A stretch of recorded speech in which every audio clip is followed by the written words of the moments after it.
Thank you, Ann. That was a beautiful song. Very thought-provoking. Well, today we are going to wrap this series on life after God. We've been double timing it the last few weeks, so we're talking about ow and poof today, which are the final creatively titled chapters where we're talking about the subject of salvation. That's the ow part. And poof, we're talking about after death. How do we think about that in this renewed theological framework that we find ourselves here in Crosswalk? And along with these things, we're going to be asking these questions. Why did you embrace faith? And really, related to that, why do you still embrace faith? We're going to talk about selling out Jesus, motives over time. We're going to wonder about Jesus' actual mission and look at some things that he's remembered as saying. Need to ask the question, are we lobsters? And I have to pause here because the first service, this is a total cliffhanger because I totally forgot about the lobster bit. And so those poor folks are still wondering right now, are we lobsters or not? So remind me if I don't talk about lobsters that we need to get there. Trail markers, we'll talk about that, and then we will talk about the end. Dum, dum, dum, and see what we think about that. So we all come to faith for different reasons, different motives in our lives. Now me, I grew up in the church, and being a pastor's kid, never missed church. I mean, I had to have like a temperature over 106 before I got a free pass to not go to church. I'm kind of kidding. And it was part of my parents' lives. They were both preachers' kids as well. And so this whole rhythm of just being in it, my wife was a pastor's kid. So both of us grew up in this rhythm of life thing, and we deeply value it. And for both of us, we can't think of a season in our life where it wasn't part of our rhythm. And personally, I think this is a huge part of the whole deal. It's like when we are in the rhythm of faith and the rhythm of coming together and hearing together and reminding each other and proclaiming together all the things that happen in this Sunday service, that it has a bigger effect than just what happens in the hour. So I recommend, that this be a normal part of your rhythm because I think it has benefited me as a human being, it's benefited Lynn and I, and it's definitely benefited our children. So it's an important thing. And so for me, as somebody noted in the first service when we were talking about these things, she just said, well, I was just born into the faith. Well, that's me. I was just born into it. It was just a part of us. And some people are born into it, but they don't really buy it. They don't really think about it, but they kind of play Pascal's wager, right? And they're like, well, I'm not too sure about any of this stuff, but if there is a God, and if that God has the capacity to condemn me, forevermore, I want to be on the right side of things. So they play along. They say the words that they feel need to be said, sign on the dotted line to make sure that they're okay, and live the rest of their lives as best they can. Some people come to faith in a different framework, though. And by the way, I'm not passing judgment on any of these ways. I think we're human beings and we experience this divine reality in different ways. There's no wrong answer here. But some people, they've heard the fear rhetoric and they kind of believe it. And for some of them, that fear factor is very real. Like they are afraid of meeting God someday because of things they've done. Now, we're all human beings, and we've all done things. Your mother probably told you to not eat before dinner, but you took that cookie anyway. And you've been living with that guilt for all these years. Well, I'll never forget a time when a crosswalker, after hearing a sermon that I did on grace and the depths of God's love, and I don't even remember more than that. I don't remember what passage I was talking about. But for whatever reason, this particular teaching really impacted him. He was a retired man, and he came up to me afterwards. And usually he and I kidded around all the time, but he was very serious with me. And it was kind of after everybody was gone, and he just said, Are you serious about what you said? About the grace of God and the depths of the grace of God? And I was like, yeah. He said, really serious? Yeah. He said, because I fought in the Korean War, and we were in some very, very intense battles, and I took a lot of lives. Are you sure about the depths of the grace of God? And I said, man, I'm sure. And this John Wayne type guy, who would never show any sweat, walking around with swagger most of the time, he broke down in a puddle because he finally felt release from the shame and guilt that he'd carried literally for about 6 decades or more. Carrying it around. Stuff he really hadn't talked about or shared with. And it was eating his lunch. I think the next round that we offered baptism, he got baptized as a guy well into his senior years. That fear thing, while fear is very powerful, and I do believe that some pastors and preachers and evangelists use it as a manipulative tool to get people to say yes, and maybe even line their pockets with a little extra donation now and again. I believe for some people that fear is very real because of how they've been and who they've been. And the good news is really good news, that God is love, that God forgives and forgets, that grace knows no bounds and is there for the taking. Now, some people are on the other end of things. They weren't the ones who were carrying out the horrors in life. They were the ones who were receiving the horrors in life. And I know plenty of people over my ministry that they were born into abusive homes, and they were told by their parents in word and in deed that they weren't worth that much. That they were kind of a less than human by what they experienced, treated more like animals and then abused animals. They were treated in ways that were absolutely horrific and illegal, profane.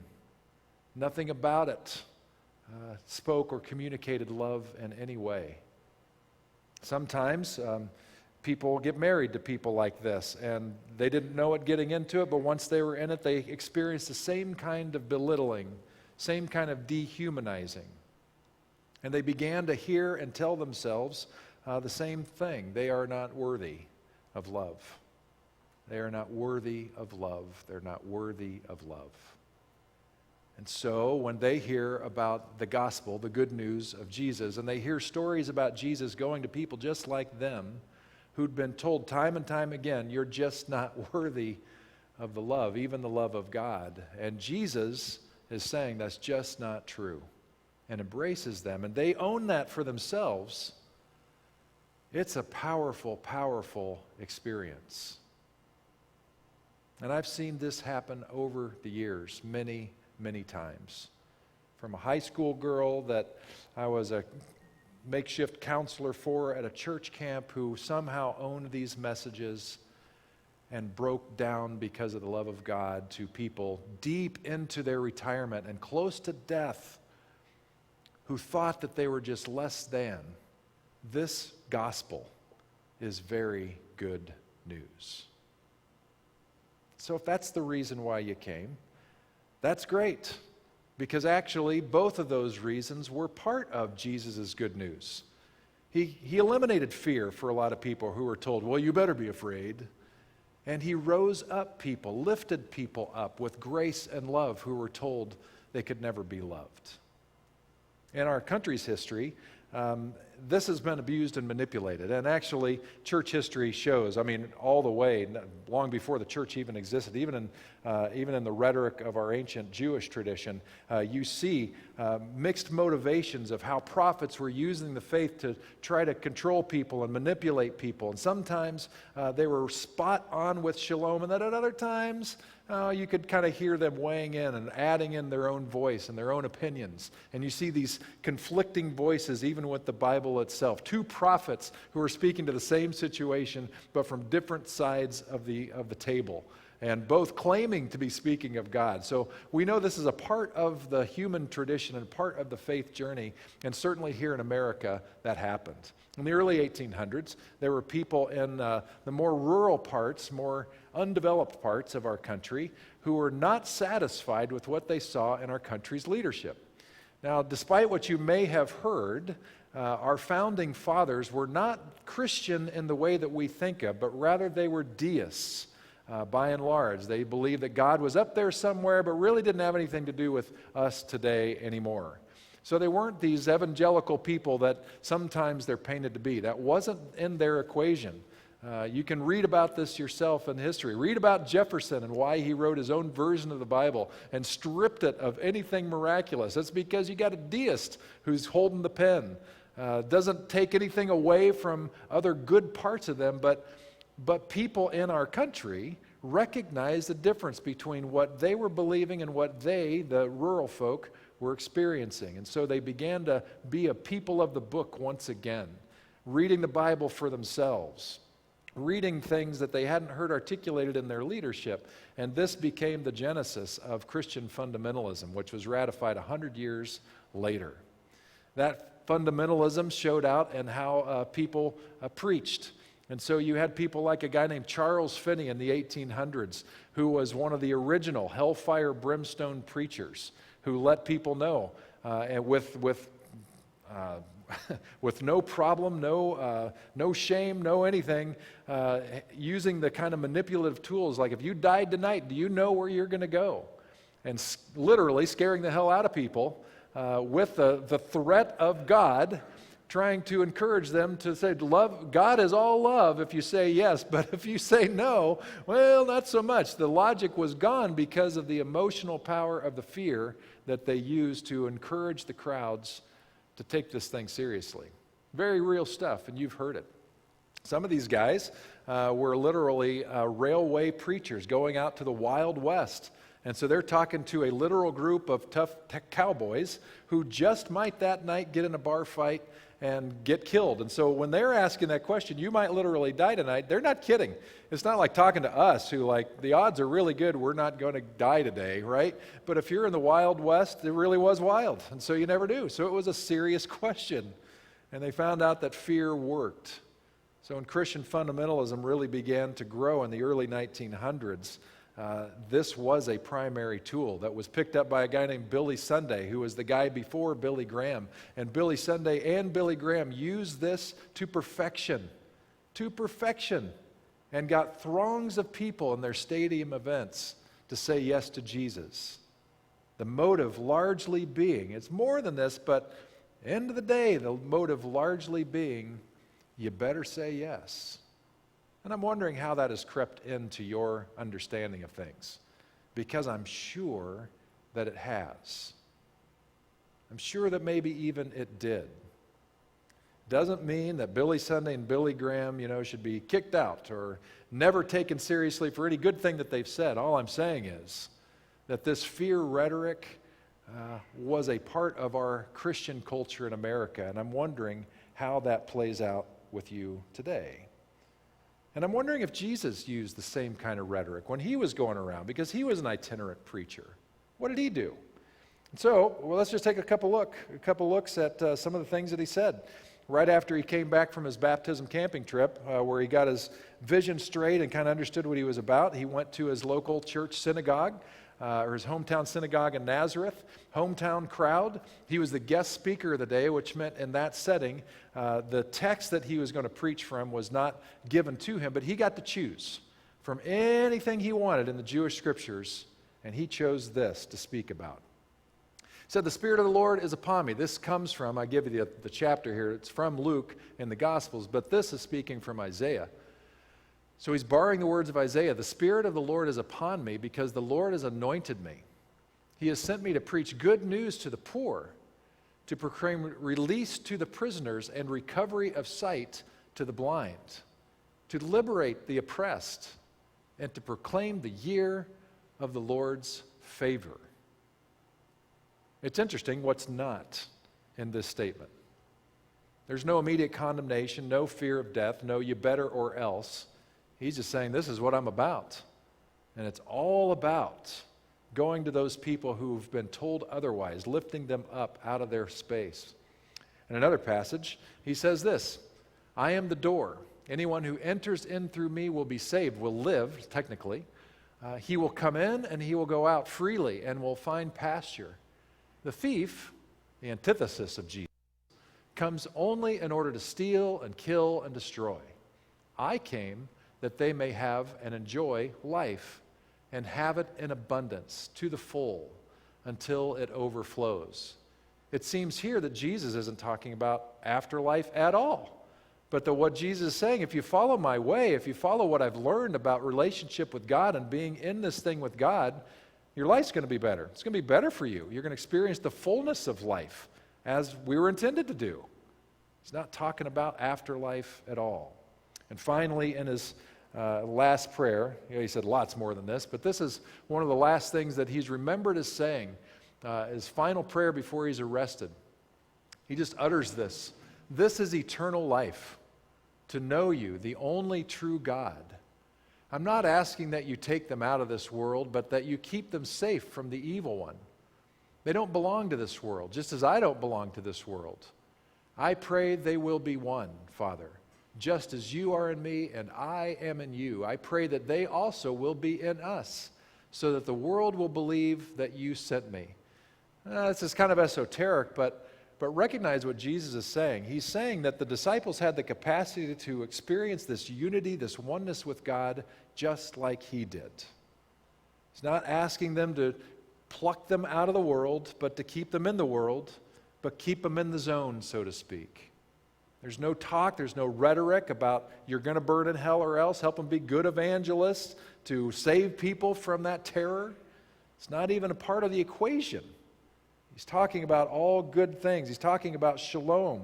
And to borrow from Feldmeir, Jesus embodied and proclaimed shalom. And Feldmeir's quote, shalom means to make something whole. Shalom is an experience of fullness, completeness, contentment. Perhaps the closest word to shalom in the English language is something like well-being. But even that's inadequate, because well-being doesn't come close to capturing the radical and counterintuitive nature of shalom.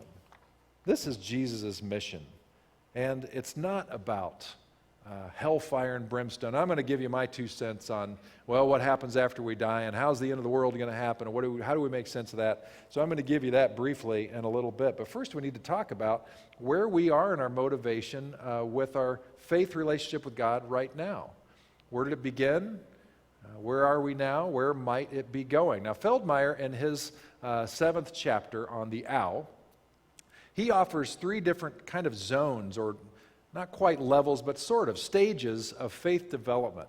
He talks about one level of development, which is all good news, kind of selfish in the best kind of a way, motivation, where we're totally engrossed with the love of God, and that leads us to faith, because now we know that we're loved, we know that we're forgiven, we know we're of value, we know that God loves us, we're made whole and all this stuff, but it's very, very egocentric. And frankly, some people stay there for the rest of their lives, and they're happy campers and relatively good people. And is that okay? Yeah, it's fine, because it's still good news. It's very powerful good news. But then there's the second stage that he talks about that requires a shift, just like the first stage. At some point, you got to die to some ways of thinking in order to give life and to become born into new ways of thinking. So, for instance, first stage. You have to die to this idea that God can't love you, that God can't forgive you, to become born again into this idea that you are inherently loved and valued by God. The second stage has to do with how we think about others. And it's a waking up to the reality that if God loves you and really, really loves you, that means that God must love every other person on the planet. Every single one. Even the ones you don't like. Now, sometimes we gristle at this for a couple reasons. One of the reasons is we don't want to think about God liking, or let alone loving somebody else in the world that we really can't stand or even hate. But some of it's also because if we do the math in our head, we realize a really disturbing truth. See, in stage 1, we came to this conclusion that we're really special in God's eyes.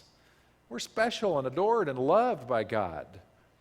And when we extrapolate that to realize that everybody else is special and loved by God, well, we're not that special anymore.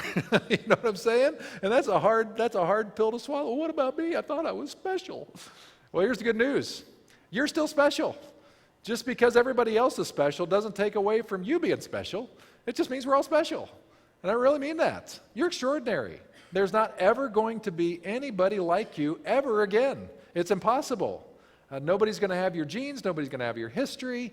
You're very, very unique. You are extraordinary. You're fantastic, wonderful, beautiful in every possible way. Own it. Celebrate it. And celebrate that that is true for everybody else. And that's not a bad thing.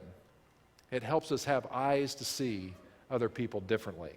So that's kind of a stage 2, a death to this idea. It's really just about me, and a born-againness into realizing that everybody has the same love and everything else.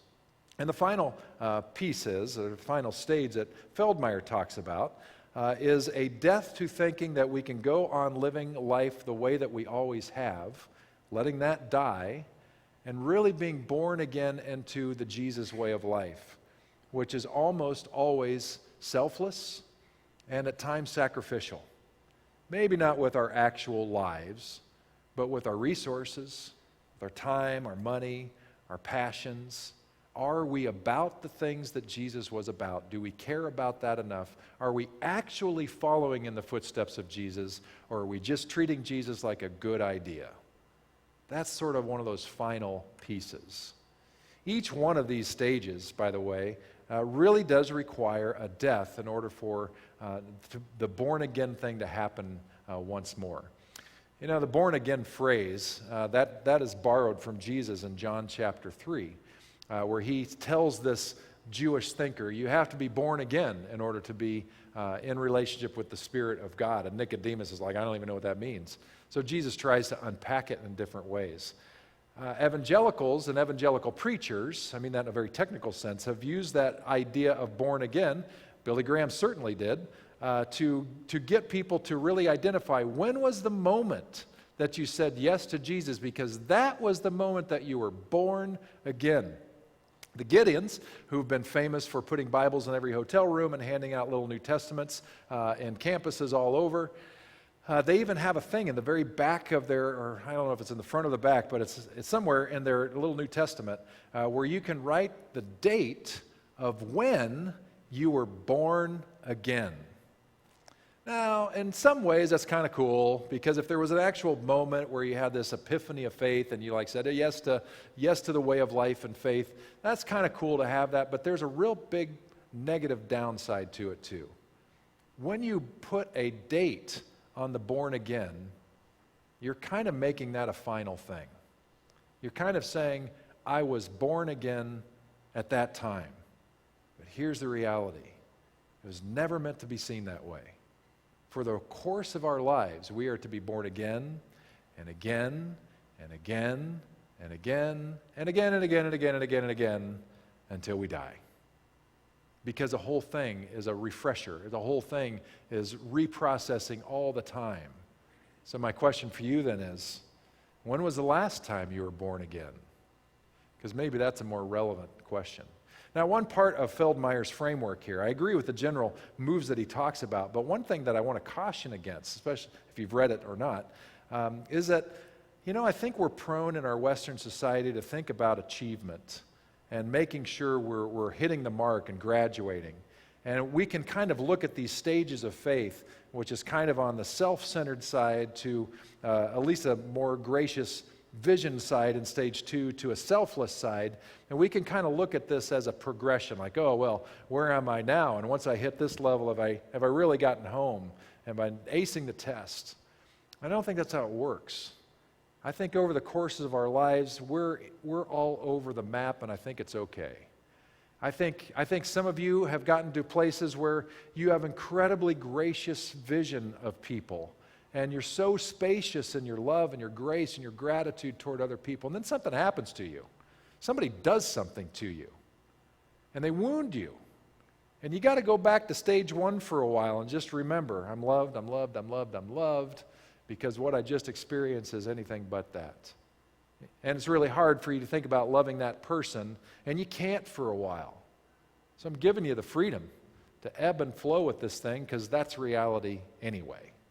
Sometimes you're going to nail it on this further, really following in the footsteps of Jesus, and you're sacrificial in so many different ways. And then something shifts, something happens, and you pull it back a little bit. That's life. That's the journey. The point is, where are you on the journey? And are you willing to let something die in order to be born again? That reminds me of the lobster. So the lobster, they don't get born with a shell that is going to take them the rest of their life. But like many other creatures, they have to molt. They have to get rid of their shell multiple times through their life as they grow. And it's quite fascinating. I was going to show you a Google or a YouTube thing on this. I found one like a minute and a half, and I was going to make you look at that. But it's kind of weird and kind of gross, and I didn't want to necessarily make you lose your donuts here today. But I encourage you to look at it because it's quite fascinating. They have to literally break out of their shell.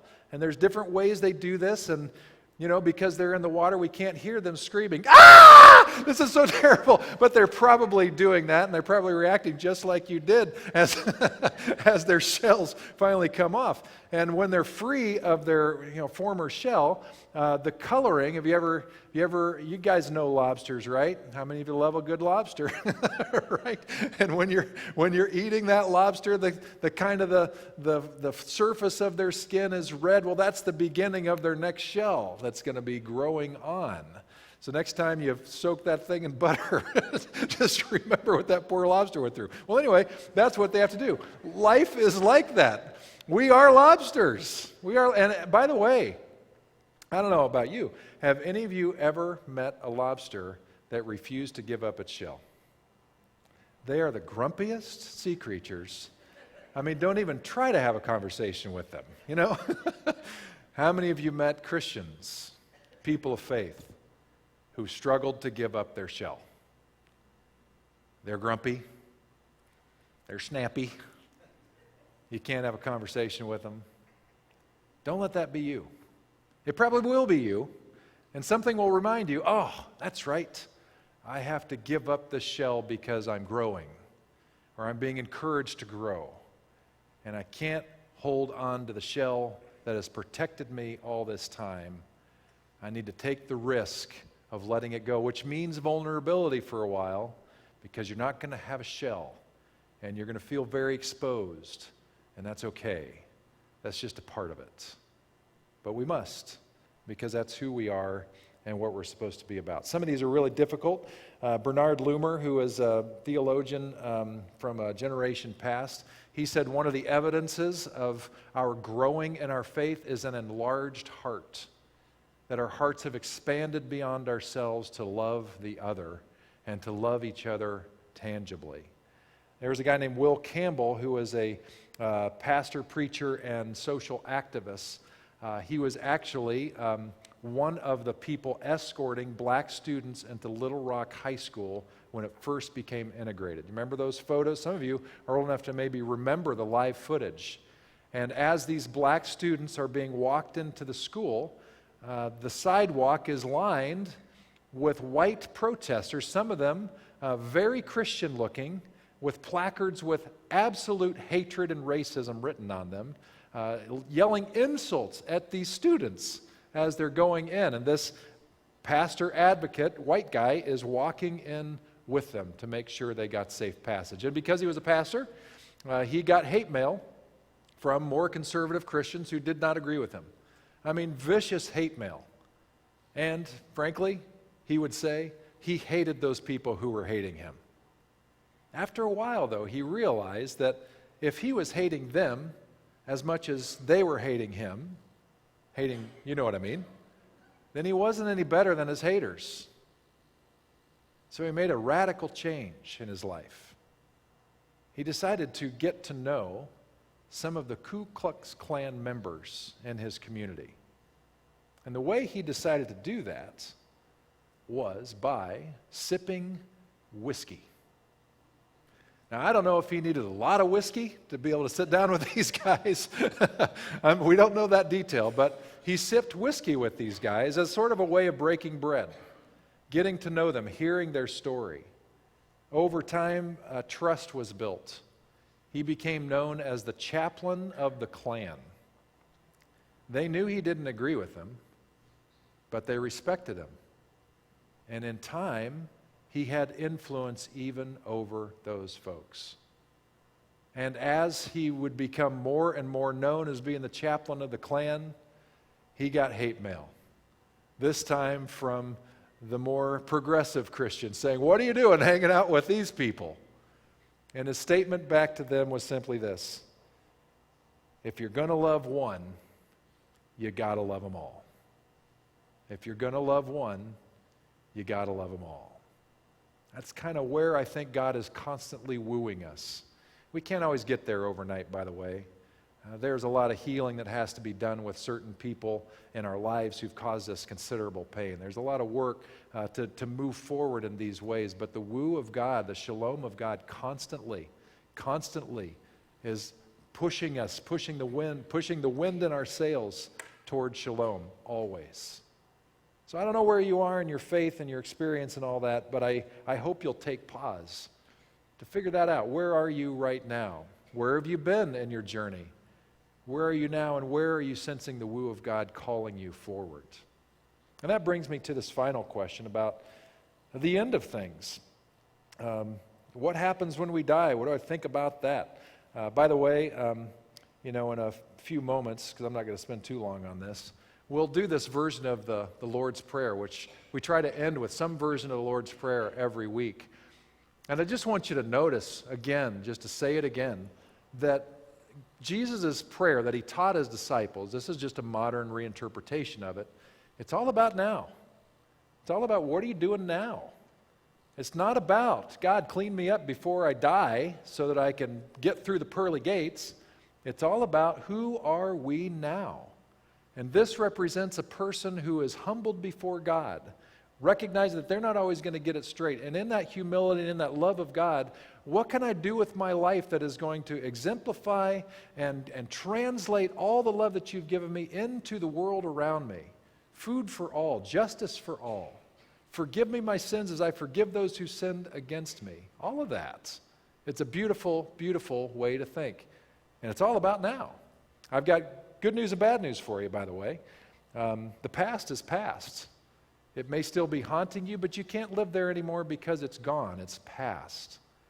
I've got other bad news for you, for those of you who love to worry. The future does not exist because it's not here yet.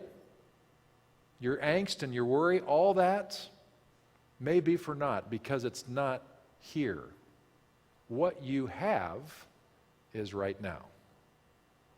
And that's where Jesus spent most of his time. It doesn't mean you don't have to plan for the future and all that, or you should just party for the rest of the day because who cares? All we got is today.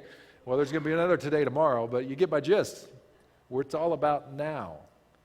And so when we think about afterlife and all that, we need to take that into consideration. And what I see in Jesus is he just frankly wasn't worried about it. And I think the reason why he wasn't worried about it is because he had found this connection to God, walking with the Spirit, the divine, Yahweh, this windy, breathy Spirit that is always about shalom, coming from places of shalom, offering shalom, and blowing us toward shalom. He found that, and it gave him great hope and peace.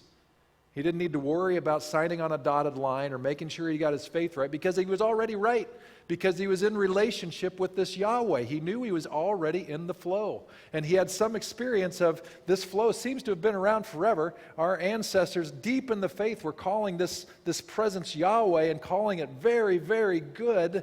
And now I'm in this flow and it seems to be moving forward. So I think I'm going to be held in this forward thing called Yahweh and Shalom. So I just don't think he worried about it a whole lot. But he knew his disciples would. And so he told something the very night that he was arrested and would be killed the next day. He said, "Hey guys, I don't want you to freak out. Don't be worried. I'm going ahead of you. I'm not going to be with you much longer. But I'm going to Dad's house. And Dad's house has plenty of rooms for you. And if it were not so, I would have told you. And if I'm going to prepare a place for you, it means I'm going to come back and I'm going to take you to be with me where I am someday." Now we hear that, and this has been said. I've said it many times at funerals. For those original disciples on that day, that meant a lot. Because they were just regular common people. Some of them were regular fishermen who just never got much education and weren't treated, as intellectuals anywhere. Some of them were traders like the tax collectors who turned it around and nobody liked them.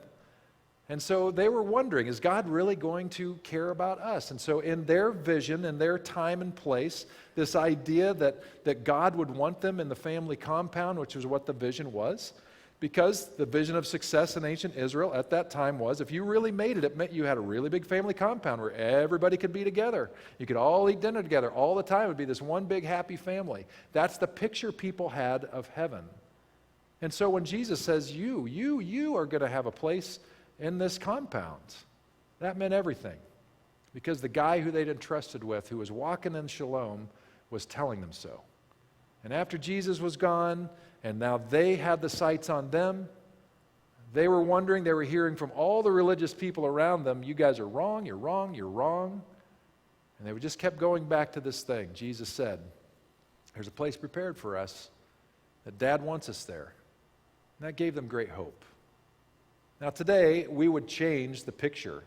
I mean, if you really think about that and do the math, I mean, this means millions and millions of people are somehow in this family compound. How many stories is this place? I mean, you're going to be able to catch an elevator in time for dinner? How's that all going to work? And where are you going to park your cars? I mean, it just doesn't add up. We have our own metaphors now that we think about what it might be. So for me, as I think about these things in my life, and I've wavered over time, I've seen things differently over time. At an earlier point in time, thinking about, okay, someday I'm going to get my heavenly mansion with the golf course out back and the ocean out in front and snorkeling every day. You know, this kind of a thing. That's sort of a Western way of thinking. But now, you know, if it is that, I trust the Spirit of God, and if it is this somehow family compound where we're all together and our family members are all there, but, you know, the weirdness is gone and the pain is gone, and we've forgiven and forgotten, and it's all of us at our best, and whatever that means. If that's what it is, I'm cool with that, because I'm confident of the love and grace of God and the Spirit of God. If it's not that, I'm cool with that. If it's the other extreme, and it's more of a Buddhist rendition of, you know, we're like drops of water going back into the ocean, become part of the ocean, and we realize we're already the ocean, you know, that kind of a thing that's kind of esoteric. If that's what the whole thing is about, we just get kind of enveloped back into the presence and the grace of God, I'm cool with that. Because it's all about shalom anyway. And in fact, I have friends that tell me I'm nuts for believing in anything that's beyond flesh and blood. If I live my whole life with hope in this eternal presence of God, this windy, breezy, loving Spirit called Yahweh, and I die and I take my last breath here and find out there's no breath to take and anything left, I have no choice but to be cool with that. Because it's done. Either way, how's it going to inform my life? I'm experiencing the breath of God now. The hopeful, loving, supportive, strengthening, comforting breath of God now. That I believe comes from somewhere in a distant past and that extends into the deep future. I can rest my hope on that. I can have hope on that. I don't need to know the details because I know the character and the persona of the one who's doing the breathing with and for me. And I hope that gives you hope in some way too, because you're already in it. You're already surrounded by the love and mystery of God. The breath is already breathing, and you're invited to join in. Let's pray together. Spirit of God, flow in a pronounced way. Breathe again into our lungs as we breathe. Help us join you in our own breathing. And as we hear our own breath in and out, may we recognize we've never been alone. We've never been unloved. We've always been supported. You've always been there. You've been there with every person everywhere. May that help us relate and see others differently. Respect their stories. What created them? How have they experienced breath? Instead of hatred, God, replace it with a curiosity and a compassion. Because maybe there are things we just don't know. But we know they're breathing, and we know you're part of that breathing.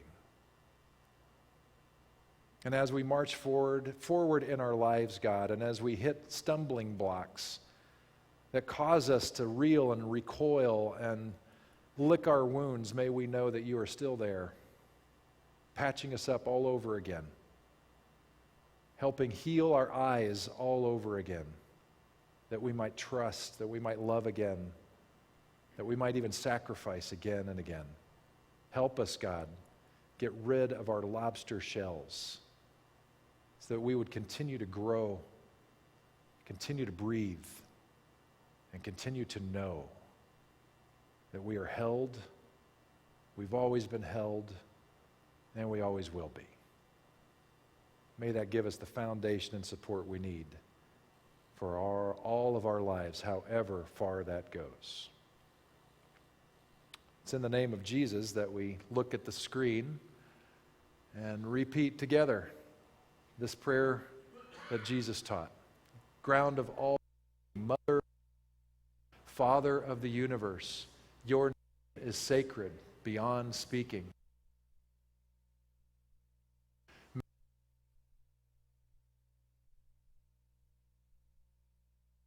For the human family today,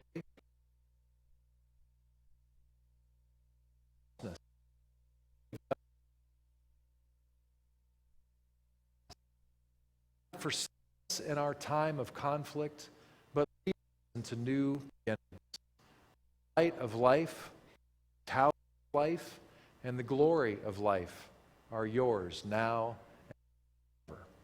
Amen. Thank you for being here today. We got a new series starting next week, something to do with stone soup. So let that pique your appetite and get your attention. It's going to be good, and we'll see you then. Thanks for going.